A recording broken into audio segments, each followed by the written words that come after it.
रिया चक्रवर्ती ने कुछ खास टीवी चैनल पे अपने इंटरव्यू दिए और उस इंटरव्यू को आपने देखा होगा। उसमें वो कितनी मतलब बेचारी सी लग रही है और उसने पूरी तैयारी के साथ वो इंटरव्यू दी है। उस इंटरव्यू में उसने सिर्फ झूठ कहा है। उसने एक जगह ये कहा कि सुशांत सिंह राजपूत को फ्लाइट में डर लगता था, वो फ्लाइट में उसे बेचैनी महसूस होती थी, इसके लिए वो एक विशेष गोली खाता था, दवा लेता था और वो दवा पहले से ले रहा है, ये उसने स्टेटमेंट में बताया, जबकि ये सरासर झूठ है। उसकी एक्स गर्लफ्रेंड अंकिता लोखंडे ने एक फोटो भी जारी किया जिसमें सुशांत सिंह राजपूत कॉकपिट में बैठे हुए दिख रहे हैं। अब आप ही बताइए, जो बंदा कॉकपिट में बैठ के अपनी सेल्फी ले सकता है या फोटो खिंचवा सकता है, उसे कैसे डर लगेगा। साथ ही उसके एक बहुत पुराने सहयोगी सैमुअल, उसने भी बताया कि वो कई सालों तक सुशांत सिंह राजपूत के पास था और उसके साथ बहुत बार बाहर गया फ्लाइट में। उसने कभी भी सुशांत सिंह राजपूत को किसी तरह की कोई गोली लेते हुए नहीं देखा और सुशांत सिंह राजपूत फ्लाइट को एंजॉय करते थे, वो हेडफोन लगा के म्यूजिक सुनते थे या बुक्स पढ़ते थे। तो रिया चक्रवर्ती झूठ क्यों बोल रही है?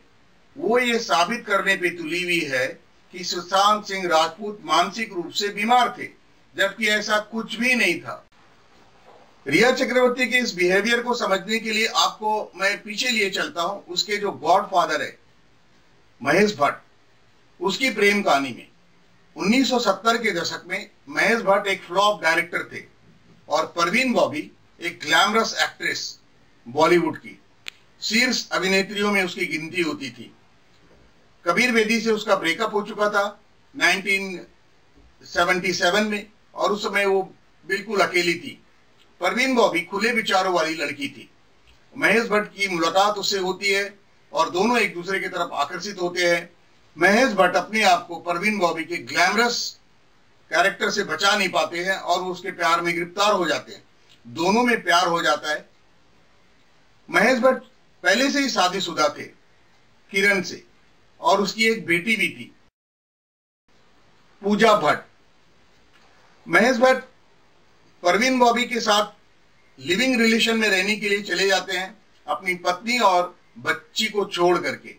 लगभग 2 साल तक वो रहते हैं, तब तक उसे परवीन बॉबी में कोई भी कमी या बुराई नजर नहीं आती है। लेकिन अचानक एक दिन शाम को जब वो घर पे लौट के आते हैं तो वो देखते हैं कि परवीन बॉबी पलंग और दीवार के बीच में दीवार से टेक लगा के बैठी है और उसके हाथ में एक चाकू है। और जब महेश भट्ट उससे ये पूछते हैं कि क्या हुआ, क्या हो रहा है, तो बोलते आवाज मत करो, वो मुझे मार डालेगा, वो तुम्हें भी मार डालेगा। इस तरह का स्टेटमेंट महेश भट्ट ने दिया है दिवंगत अभिनेत्री परवीन बॉबी के बारे में, जबकि वो जीवित नहीं है उस समय। और उसे भी शायद दवाओं का ओवरडोज दिया गया था और दवाओं के ओवरडोज की वजह से उसकी मानसिक हालत भी खराब हो गई थी। मैं आपको यहाँ पे एक बात बता दूं, ऐसी कुछ दवाएं हैं जो अगर किसी अच्छे खासे तंदुरुस्त आदमी को भी दिया जाए तो उसकी भी मानसिक हालत खराब हो सकती है। महेश भट्ट ने जब देखा उसकी ये हालत है तो उसे डॉक्टर के पास लेके गया और उसके एक आध्यात्मिक गुरु थे जिसपे महेश भट्ट बहुत ज्यादा विश्वास करते थे, यूजी कृष्णमूर्ति। वो उसे यूजी कृष्णमूर्ति के पास बेंगलुरु लेकर के गए। महेश भट्ट परवीन बॉबी को यूजी कृष्णमूर्ति के पास साउथ में लेके गए और उसके आश्रम में उसे छोड़ दिया और खुद कुछ दिनों के बाद वहां से वापस आके फिल्म इंडस्ट्री में वापस अपने काम पे लग गए। और परवीन बॉबी जो उस समय टॉप की अभिनेत्रियों में से एक थी, उसे यूजी कृष्णमूर्ति के पास छोड़ आए। लेकिन परवीन बॉबी भी 1 महीने के बाद वहां से वापस आ गए। वापस आने के बाद उसने महेश भट्ट को काफी फोन किए, लेकिन महेश भट्ट ने पीछे मुड़ के नहीं देखा। जैसा कि उसने एक व्हाट्सएप चैट में रिया चक्रवर्ती को बोला था, 8 जून को रिया चक्रवर्ती जब सुशांत सिंह राजपूत का घर छोड़ के जा रही थी, सुशांत सिंह राजपूत ने उसे निकाल दिया था घर से। उस समय उसने रिया चक्रवर्ती को भी ये कहा था कि पीछे मुड़ के मत देखना, द गॉडफादर ऑफ रिया चक्रवर्ती। उसके बाद परवीन बॉबी की हालत दिन पर दिन खराब होती गई। फिल्मों में काम करना उसका बंद हो गया, फिल्मों में दिखना बंद हो गया, उसकी हेल्थ डे बाय डे और भी ज्यादा खराब होती गई। लेकिन महेश भट्ट एक बार भी उसके पास गए नहीं, उससे मिलने नहीं गए, न उससे बात की, उसका फोन उठाना बंद कर दिया। महेश भट्ट ने बिल्कुल इसको अवॉइड करना शुरू कर दिया। ऐसा ही सजेशन उसने रिया चक्रवर्ती को भी दिया था सुशांत सिंह राजपूत के बारे में। दोनों केसों में कितनी समानता है मैं आपको इसलिए ये बता रहा हूं, महेश भट्ट की कहानी, क्योंकि महेश भट्ट की कहानी और रिया चक्रवर्ती की कहानी दोनों कहीं ना कहीं मेल खाती है। महेश भट्ट ने परवीन बॉबी को, जो कि महेश भट्ट से मिलने से पहले 2 साल पहले तक काफी अच्छी थी, कोई प्रॉब्लम नहीं था उसको, लेकिन महेश भट्ट के साथ रहने के 1 साल बाद नहीं, 1.5 साल बाद नहीं, 2 साल बाद अचानक से उसे ये सब बीमारी होनी चालू हो जाती है। उसे भी मानसिक, उसे कुछ अजीब अजीब से ख्याल आने लगते हैं। क्या ये दवाओं का असर था?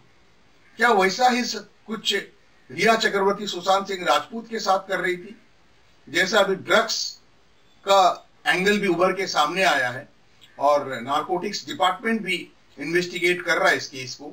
ड्रग पेडलर के साथ चैटिंग रिया चक्रवर्ती के, तो क्या रिया चक्रवर्ती वो सब कुछ दोहराना चाह रही थी? और मुझे नाम ठीक से याद नहीं है, लेकिन महेश भट्ट के एक रिश्तेदार ने, शायद उसके भाई विक्रम भट्ट ने कहा था कि सुशांत सिंह राजपूत भी परवीन बॉबी की राह पर है। तो क्या ये सब कुछ प्री प्लान था? उसके पैसों से ऐश कर रही थी ये लड़की, और आज टीवी में आके वो एकदम बेचारी, भोली और मासूम सी लग रही है। सच क्या है मैं नहीं जानता, रिया चक्रवर्ती कातिल है मैं नहीं जानता। ये सच और झूठ का फैसला बहुत जल्द हो जाएगा, क्योंकि सीबीआई, विश्वस्त सूत्रों की माने तो सीबीआई लाई डिटेक्शन टेस्ट कराने वाली है रिया चक्रवर्ती के लिए। उसके लिए उसे कोर्ट से मंजूरी लेनी है। वो शायद अगले हफ्ते कोर्ट से मंजूरी के लिए अप्लाई करेंगे। आपको एक बात बता दूं कि जब भी किसी व्यक्ति का, जो कि किसी सस्पेक्ट होता है किसी केस में, उसका लाई डिटेक्शन टेस्ट करने के लिए पुलिस को या कोई भी एजेंसी को कोर्ट का ऑर्डर लेना पड़ता है। कोर्ट के ऑर्डर के बाद भी अगर वो व्यक्ति अपना लाई डिटेक्शन टेस्ट कराने से, पॉलीग्राफी टेस्ट कराने से मना कर दे, तो भी आप उसका पॉलीग्राफी टेस्ट नहीं कर सकते हैं। अब देखना यह है कि लाई डिटेक्शन के लिए रिया चक्रवर्ती मना करती है कि वो लाई डिटेक्शन अपना करवाती है। वो तो बड़े शान से कहती कि मैं ड्रग्स नहीं लेती हूं, मेरा आप टेस्ट कर लीजिए। तो मुझे उम्मीद है कि रिया चक्रवर्ती को कोई गुरेज नहीं होगा लाई डिटेक्शन टेस्ट, पॉलीग्राफी टेस्ट करवाने से। अगर वो मना करती है, इसका मतलब दाल में कुछ काला है। ओके फ्रेंड्स, आज के लिए इतना ही। Please like, share, subscribe. Thank you for watching.